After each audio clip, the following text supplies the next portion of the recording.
उसामा गाजी ने भी हमें ज्वाइन कर लिया। उसामा, बहुत शुक्रिया आपके वक्त का।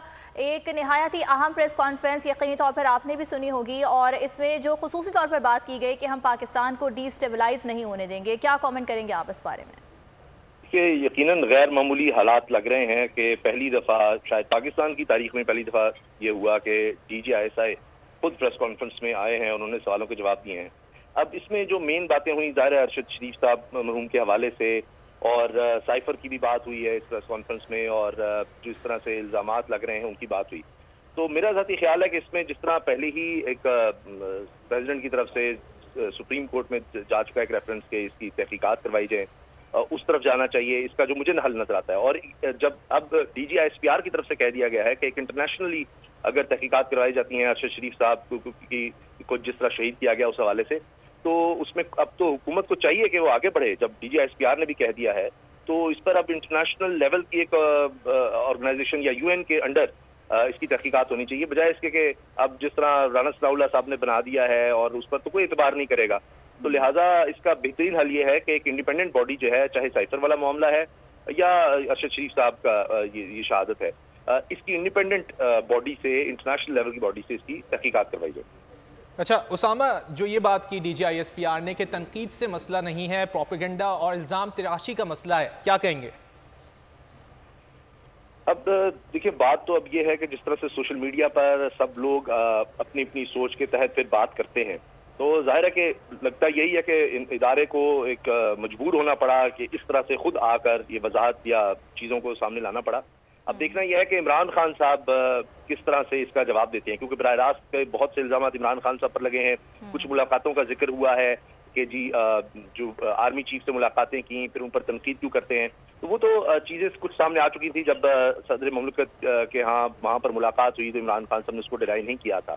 तो लगता है कि इमरान खान साहब जिस तरह पहले इशारे किनारों में तनकीद करते रहे, अब यानी इस प्रेस कॉन्फ्रेंस से लगता है कि इदारा इसको बहुत ज़्यादा सीरियसली ले रहा है कि काफ़ी तनकीद हो चुकी। और एक जो मुस्बत बात नजर आई मुझे वो ये कि उन्होंने कहा है कि लॉन्ग मार्च या एहतजाज ये आइन और कानूनी तौर पर हक है, उसमें कोई हर्ज नहीं है, वो इनका हक है, वो इस्तेमाल कर सकते हैं, तनकीद करना हक है, लेकिन गद्दार न डिक्लेयर किया जाए। तो अब देखते हैं कि इस पर इमरान खान साहब का, तहरीक इंसाफ का क्या मौक़िफ़ नजर आता है। लेकिन ये भी चीज़ वाज़ेह हो रही है कि ये जो बातें प्रेस कॉन्फ्रेंस में करनी पड़ी, इसका मतलब है कि जो मौजूदा हुकूमत है, PDM की हुकूमत है, वो मौसर तरीके से जो भी बातें हो रही थी या तनकीद हो रही थी, जो भी मामला थे, उसका ना तो जवाब दे सके, ना ये PDM हुकूमत लोगों को, अवाम को मुतमईन कर सकी दोनों मामला पे, चाहे साइफर का मामला है, चाहे अरशद शरीफ साहब का मामला है। इन दोनों मामला पर जो मौजूदा हुकूमत है वो बुरी तरह से फेल हुई है, और इसी वजह से अब खुद इदारे को, फौज के इदारे को सामने आकर इस बारे में चीज़ों को बताना पड़ा और लोगों को आगाह करना पड़ा।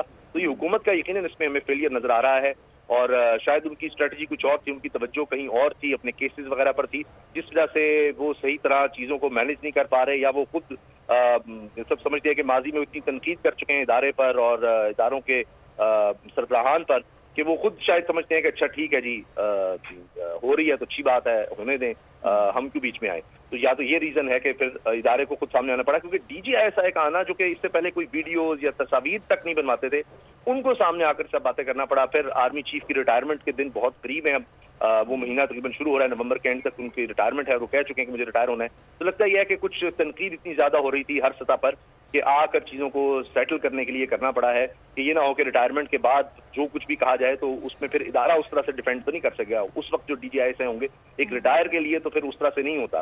तो इस वजह से अब देखना यह है कि अब तहरीक इंसाफ की तरफ से क्या जवाब आता है। मुझे उम्मीद है, और मैं तो ये समझता हूँ कि बेहतर है कि तहम्मुल के साथ और बर्दाश्त के साथ जो है मामला को आगे लेकर चला जाए, क्योंकि किसी के भी हक में नहीं है कि मुल्क में मजीद इंतशार हो या इदारों के दरमियान टकराव हो, किसी बड़ी पोलिटिकल पार्टी का ये नजर आए कि जैसे वो किसी इदारे के खिलाफ है, तो ये किसी भी तरह से मुल्क के हक में नहीं है। हालात जो है नजर आ रहा है कि काफी ज्यादा इस वक्त टेंस है, बहुत ज्यादा दबाव और हालात खराबी की तरफ जा रहे हैं। इसमें अब मुझे लगता है कि कुछ बड़ों को बैठकर अब भी वक्त है कि चीजों को सुलझाने के लिए एक मिनिमम चीजें सेटल कर ली जाएं, कि ये हमारी हुदूद है या ये रेड लाइंस है हर एक की, किसी की, जिसको क्रॉस नहीं किया जाएगा।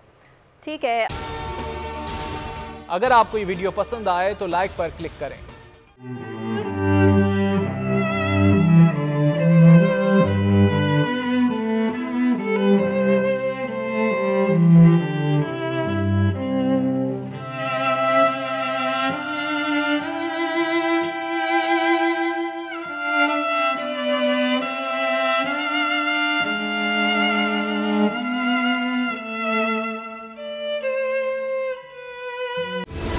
सबसे बड़ी कवरेज, सबसे बड़े पैनलिस्ट, हमने तो बड़ी PMLN के वार सहे, वो भी बिला वजह। सबसे ज्यादा रिपोर्टर्स। इलेक्शन कमीशन की जानिब से कोई इंतजाम इतने अच्छे तरीके से नहीं किए गए।